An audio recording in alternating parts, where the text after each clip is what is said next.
सच्चाई सच छुपने नहीं देंगे। 2024 लोकसभा चुनाव अंतिम पायदान पर है। जी हां, अब दिल्ली समेत देश के कई राज्यों में छठे चरण का मतदान अब तब में है, यानी कि बस 2 दिनों में हो जाएगा और आखिरी चरण 1 जून को होगा और 4 जून को परिणाम आ जाएगा। जी हां, परिणाम आते ही कई लोग बजाएंगे ताली और कई लोग दूसरों को देंगे गाली, लेकिन कुछ लोग हैं जो रह जाएंगे बिल्कुल खाली और सरकार बनने के बाद 5 साल तक बने रहेंगे सवाली। आदाब, मैं हूं हाफिज गुलाम सरवर और आप देख रहे हैं आपका अपना यूट्यूब चैनल देश की सच्चाई।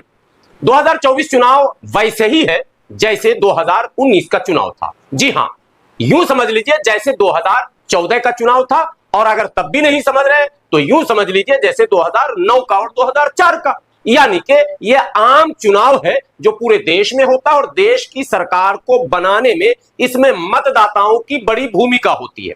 लेकिन एक मतदाता भारत में है जो बेबस है, लाचार है और उदास और निराश है, हताश है, और सच पूछिए तो तमाम राजनीतिक दलों के लिए वो अछूत बना हुआ है। घबराइएगा नहीं, चौंकिएगा नहीं। उसी मतदाता को मुस्लिम मतदाता के नाम से पुकारा जा रहा, यानी कि भारत का सबसे बड़ा अल्पसंख्यक, भारत का महान सेवक। जी हां, वो तमाम सेवाओं के काम जिससे देश का निर्माण होता है, और वो काम करता है भारत का यही सबसे बड़ा अल्पसंख्यक यानी मुसलमान इस चुनाव में पूरी तरह से हाशिए पर खड़ा। लेकिन ये अचानक नहीं हुआ साहब।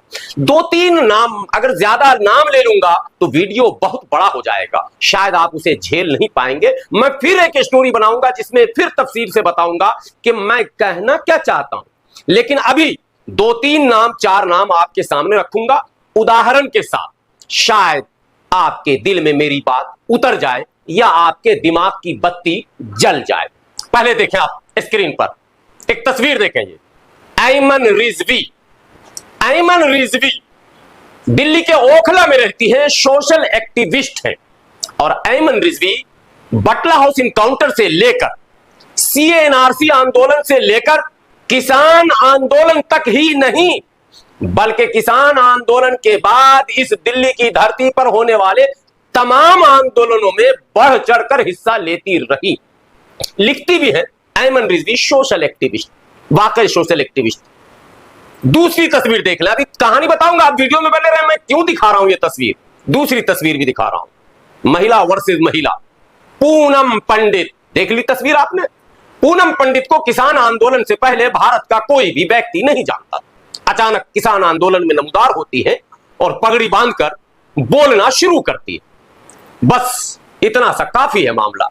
किसान आंदोलन में बोलती है और भारत की दूसरी सबसे बड़ी पार्टी कांग्रेस उसे फौरन अपना प्रत्याशी बना देता। पूनम पंडित कांग्रेस ज्वाइन नहीं करती है। पूनम पंडित ने कांग्रेस में जाने की इच्छा भी व्यक्त नहीं की। पूनम पंडित के सैकड़ों वीडियोस हमारे पास हैं, आपके पास भी होंगे। आपका मेमोरी वीक हो सकता है, मैं मान सकता हूं, लेकिन हाफिज गुलाम सरवर का मेमोरी वीक नहीं हो सकता। मुझे पता है कि पूनम पंडित ने किसान आंदोलन में जितनी भी बातें कही है उसमें तमाम पार्टियों को कोसा है और किसी पार्टी में सीधे सीधे शामिल होने की मंशा कभी जाहिर नहीं की। लेकिन कांग्रेस है साहब और पूनम पंडित है साहब, दोनों बातें समझिए। पहले पूनम पंडित को कांग्रेस ने गोद ले लिया और पूनम पंडित को बुलंदशहर के रियासतपुर विधानसभा से प्रत्याशी बना दिया। ऐमन रिजवी जो कि पूनम पंडित से कई गुना ज्यादा आंदोलनों में रही, केवल आंदोलनों में नहीं रही बल्कि कांग्रेस के केकेसी में पदाधिकारी भी रही, यानी कि कांग्रेस ज्वाइन किया। समझना है फर्क को दोस्तों, यह समझना बहुत जरूरी है। बहरहाल अगर आप नहीं समझेंगे तो यह आपकी जिम्मेदारी है, लेकिन मेरी जिम्मेदारी है कि मैं सच आप तक पहुंचा दूं। ऐमन रिजवी केकेसी में यानी डॉक्टर उदित राज जिसके अध्यक्ष है, कांग्रेस का एक विंग है, उस विंग के डॉक्टर उदित राज राष्ट्रीय अध्यक्ष है, उसमें बाजाबता ऐमन रिजवी पदाधिकारी है। कई धरने, आंदोलन, प्रदर्शन जो केकेसी के बैनर के नीचे हुआ उसमें वो मौजूद भी रही। लेकिन कांग्रेस ने टिकट देना तो बहुत दूर की बात, सम्मान देने की भी कोशिश नहीं की। और कांग्रेस के नाम से अयमन रिजवी को भारत में कोई नहीं जानता है। आज भी अयमन रिजवी सोशल एक्टिविस्ट ही है। आगे कहानी बताऊंगा, आगे इसलिए बताऊंगा कि अयमन रिजवी अब उसी कांग्रेस के खिलाफ दिल्ली के चांदनी चौक लोकसभा से चुनाव भी लड़ रही है। मैं इस पर भी रोशनी डालूंगा और गुजारिश जो करनी होगी वो करूंगा। लेकिन पहले मैं कहना क्या चाहता हूं, अब दो नाम और आपके सामने रख रहा हूं। एक नाम है उमर खालिद, नाम तो जाना पहचाना, आपने सुना भी होगा। जी हां, जेएनयू का वही होनहार छात्र जिसके साथ दूसरा नाम जुड़ता है कन्हैया कुमार। इन दोनों के नामों को पूरा भारत जानता है और दोनों के भाषणों को पूरे भारत ने सुना। छात्र आंदोलन में बड़ी भूमिका इनकी रही है और ये वामपंथी विचारधारा के दोनों माने जाते हैं। दोनों वामपंथी विचारधारा के, दोनों छात्र आंदोलन के बड़े नेता, और दोनों ने मिलकर बड़े बड़े आंदोलनों में हिस्सा भी ले लिया। लेकिन वामपंथी विचारधारा से जुड़े रहने के बाद भी उमर खालिद को किसी भी वामपंथियों ने नहीं पूछा, जबकि कन्हैया कुमार को 2019 में वामपंथी दल सीपीआई ने लोकसभा का प्रत्याशी बना दिया। वो तो 2019 था, मैंने इसीलिए कहा कि जो 2019 था वही 2024 है। ये आपके मन में कुछ अलग पक रहा है कि 24 में दुनिया खत्म होने वाली है, संविधान खत्म होने वाला, लोकतंत्र खत्म होने वाला, भारत खत्म होने वाला। झूठ, फरेब और सरासर धोखा। कुछ नहीं खत्म होने वाला है। खत्म तो हमारा सब कुछ जो हो रहा है मैं वो असल में बता रहा हूं। तो जहां कन्हैया कुमार को सीपीआई ने 2019 में उम्मीदवार बनाया, उसी कन्हैया कुमार को कांग्रेस आई ने 2024 में फिर लोकसभा का प्रत्याशी बनाया। बहुत चर्चे हैं इस वक्त कन्हैया कुमार की, आप भी सुन रहे होंगे, मेरे चैनल पर भी कई खबरें चल रही हैं, लगातार सोशल मीडिया पर छाए हुए हैं कन्हैया कुमार। लेकिन उमर खालिद कहां है? उस उमर खालिद को जो वामपंथी विचारधारा के थे और छात्र आंदोलन के बड़े चेहरे थे, कन्हैया के शाना बशाना चल रहे थे, लोकसभा तो बहुत दूर की बात, किसी पार्टी ने विधानसभा में भी खड़ा करने का इरादा नहीं किया और ना ही अपने दल का नेता स्वीकार किया। और उमर खालिद इन दिनों जेल में है। कुछ बात समझ में अगर आ गई होगी तो कहानी को मैं आगे बढ़ाऊं। दरअसल मामला क्या है? जिस सेकुलरिज्म को बचाने की बात की जा रही है, क्या कांग्रेस का यही सेकुलरिज्म है कि कन्हैया कुमार को ताज, कन्हैया कुमार को टिकट और कन्हैया कुमार नेता और उमर खालिद के नाम से कन्नी काट लिया जाए, उस पर कोई चर्चा भी करना मुनासिब न समझा जाए और उसको उसी तरह से अपराधी मान लिया जाए जिस तरह से भारतीय जनता पार्टी मानती? तो जरा हमें बताइए कि भारतीय जनता पार्टी में और कांग्रेस में फर्क कहां पर? बस इतनी सी बात मैं बता रहा हूं। अब मैं अयमन रिजवी और पूनम पंडित पर आपको बताऊं कि अयमन रिजवी को भारतीय राष्ट्रीय कांग्रेस ने कभी अपना नेता भी स्वीकार नहीं किया। यह मानने को भी वो तैयार नहीं कि ये हमारे दल की नेत्री है, ये बहुत बेहतरीन स्पीकर और मोटिवेटर है, इनका इस्तेमाल करके पार्टी को आगे बढ़ाया जा सकता है।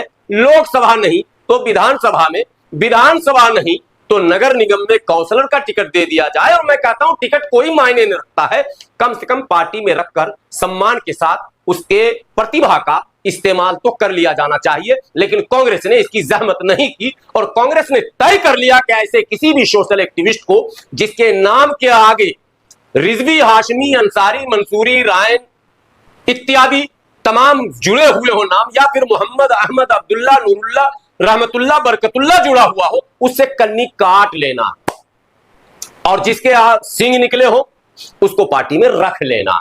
तो अब ऐसे में एक ही रास्ता बचता है कि आम से मिले या इमली से मिले, कटहल से मिले या बबूल से मिले, चाहे वो केतली से मिले या हाथी से मिले या घोड़े से मिले, चुनाव तो लड़ना है क्योंकि राजनीति करनी है। सो दिल्ली के चांदनी चौक से वो बहादुर महिला जिसे अयमन रिजवी के नाम से आप जानते हैं, उसने ताल ठोक दिए। अब फिर वही मुसलमानों की जुबान, ये तो वोट काटेगी, ये तो वोट कटुआ है साहब, ये तो बी टीम है साहब। मुसलमानों, पहले ये पहचानो कि बी टीम कौन है, जिसने कन्हैया को राष्ट्रीय नेता बना दिया और उमर खालिद को जेल पहुंचा दिया। अब लोग कहेंगे कि क्या कांग्रेस ने जेल पहुंचाया? तो क्या कन्हैया कुमार को कांग्रेस ने जेल पहुंचाया था? कन्हैया भी तो जेल थे, फिर वो छूटे कैसे और फिर कांग्रेस ने टिकट कैसे दे दिया?